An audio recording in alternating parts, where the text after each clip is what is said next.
বৃন্দাবন জঙ্গলে অনেক পাখি বসবাস করত। হঠাৎ একদিন এক অসহায় গাভী বাইরে থেকে এই জঙ্গলে আসে আর সবার কাছে সাহায্য চাইতে থাকে। ও পাখিরা, তোমরা সবাই আমাকে একটু সাহায্য করো না গো। আমি যে খুব অসহায়, আমার আপন বলতে কেউ নেই দুনিয়াতে, আর আমি যে গর্ভবতী। করো না সাহায্য। ছি, এর গা থেকে কি দুর্গন্ধ আসছে! নিশ্চয়ই এ কোনো নালা নর্দমা থেকে উঠে এসেছে। তোমরা কেউ একে জঙ্গলে থাকতে দিও না। তোমরা সবাই একে দূরে সরিয়ে দাও। হ্যাঁ হ্যাঁ, সুখী একদম ঠিক কথাই বলেছে। আর কে জানে এই গাভী কোথা থেকে মুখ পুড়িয়ে এখানে এসেছে, আর এসে যখন পড়েছে তখন আমাদের দুর্নাম করেই ছাড়বে এই গাভী। সবাই চলো তো, একে এখান থেকে তাড়িয়ে দেই। এই বলে সব পাখিরাই সেই গাভীকে বের করে দিতে যায়। আর তখনই সেখানে টুনি নামের এক পাখি এসে বলে, খবরদার, তোমরা কেউ ভুল করেও ওই গাভীর গায়ে হাত দিবে না। ও আমার সাথে থাকবে। আর তোমাদের মন কি দিয়ে তৈরি বলো তো? একটা অসহায় গর্ভবতী গাভী তোমাদের কাছে সাহায্য চাইছে, কোথায় একটু সাহায্য করবে তা না করে তোমরা ওর সাথে এমন বাজে আচরণ করছো। এই শোন ভিখারির বাচ্চা টুনি, তোর যদি এই কলঙ্কিনী গাভীটার জন্য এত মায়াই হয়, তাহলে তুই নিয়ে যা না ওকে তোর সাথে। শুধু নিয়ে নয়, গাভীর সাথে সাথে এই টুনিকেও এই জঙ্গল ছেড়ে চলে যেতে হবে। আমরা কোনো কলঙ্কিনী আর তার সাথীকে আমাদের এই সভ্য সমাজে থাকতে দিব না। সবার কথায় টুনি ভীষণ রাগ হয়। আর টুনি কাউকে কিচ্ছু না বলে গাভীকে নিয়ে নিজের বাড়িতে ফিরে আসে। গাভী বোন, এখন আর তোমার কোনো ভয় নেই। তোমাকে আর কেউ কিচ্ছু বলতে পারবে না, আর কিছু করতেও পারবে না। তুমি আমার কাছে নিরাপদেই থাকবে। তুমি শুধু শুধু আমার জন্য এত কষ্ট করতে গেলে কেন? চুপ করো তো, এটা কোনো কষ্ট নয়। এবার বলো তো, তুমি এত অসহায় কি করে হলে? আর তোমার পরিবারের সবাই কোথায়? এ এক করুণ কাহিনী। তোমাদের এই জঙ্গলের পাশের জঙ্গলটায় আমি আমার স্বামী শঙ্করের সাথে থাকতাম। জানো তো, আমাদের সংসারটা সোনার সংসার ছিল। আমাদের একটা গাভী ছানাও ছিল। এদিকে আমি আবার গর্ভবতী হই। সব মিলিয়ে আমরা সুখী দিন কাটাচ্ছিলাম। কিন্তু একদিন আমাদের এই সুখের সংসারে নেমে আসে দুঃখের কালো ছায়া।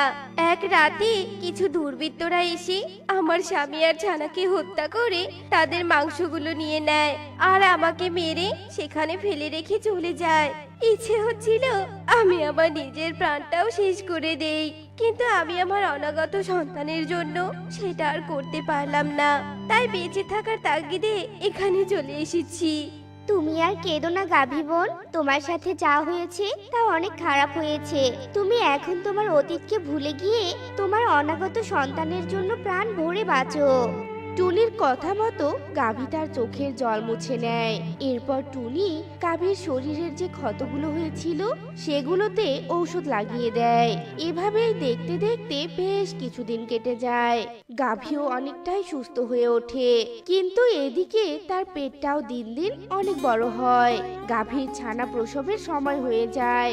এরপর একদিন জঙ্গলের সবাই টুনির বাড়িতে আসে আর বলতে থাকে, শোন টুনি, তোকে আর তোর এই গাভীকে দেখলে আমাদের অমঙ্গলের শেষ থাকবে না। তাই তোরা দুজনে আমাদের জঙ্গল থেকে চলে যা, তাড়াতাড়ি চলে যা। আমি কোথাও যাব না, আমি এই জঙ্গলেই থাকবো। এই জঙ্গলেই আমার বাড়িতেই থাকবো। কারো সাহস থাকলে আমাকে এখান থেকে বের করে দেখাও। তোকে আমরা বের করেই ছাড়বো। এতে তুই কি করবি শুনি? কালুর কথা শুনে টুনি দৌড়ে গিয়ে রান্নাঘর থেকে বটি বের করে আনে।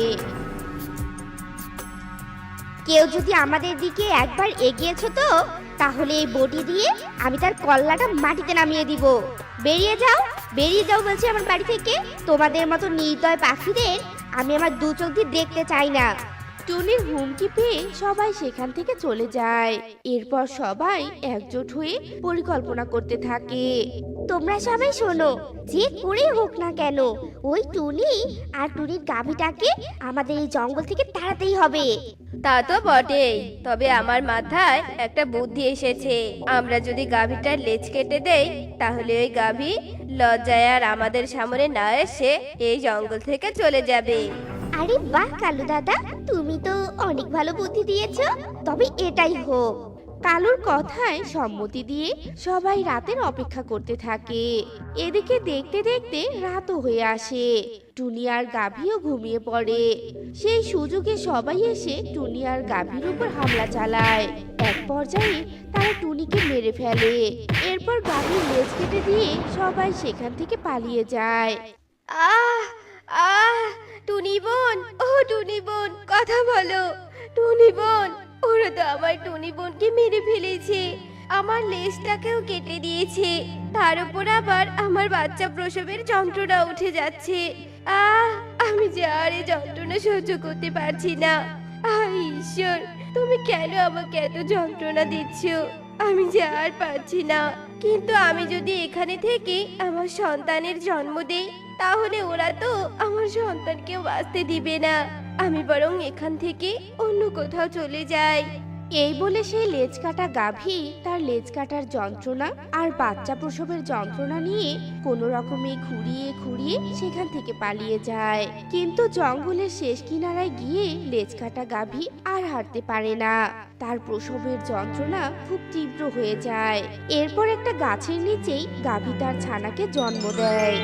মারে, তোর কপালটা এতটাই খারাপ যে তুই এক হতভাগী লেজ কাটা মায়ের কোলে জন্ম নিলি, আর সেটাও একটা গাছের নিচে। এসব বলে গাভী খুবই কাঁদতে থাকে। কিছুক্ষণ পর গাভী কান্না থামিয়ে তার ছানাকে নিয়ে বসে থাকে। এভাবেই দেখতে দেখতে বেশ কিছুদিন কেটে যায়। গাভী নিজেও অনেকটা সুস্থ হয়ে ওঠে আর ছানাটাও বড় হতে থাকে। এদিকে জঙ্গলে হঠাৎই অনেক পানির সংকট দেখা দেয়। জলের পিপাসায় সবাই কাতরাতে থাকে আর এটা গাভী শুনতে পায়। আহারে, পাখিগুলো হয়তো অনেক কষ্টে আছে জল না পেয়ে। ওদেরকে আমার সাহায্য করা প্রয়োজন।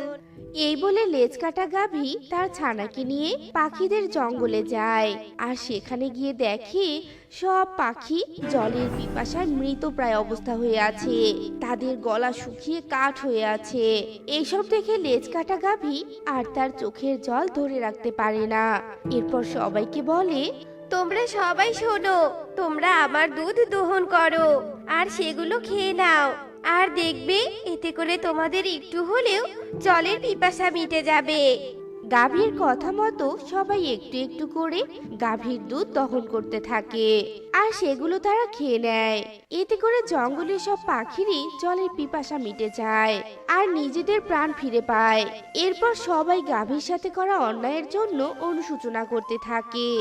গাভী, আমরা তোমাদের কত ক্ষতি করেছি, তোমাকে কষ্ট দিয়েছি, তবুও তুমি আজ আমাদের প্রাণ বাঁচালে।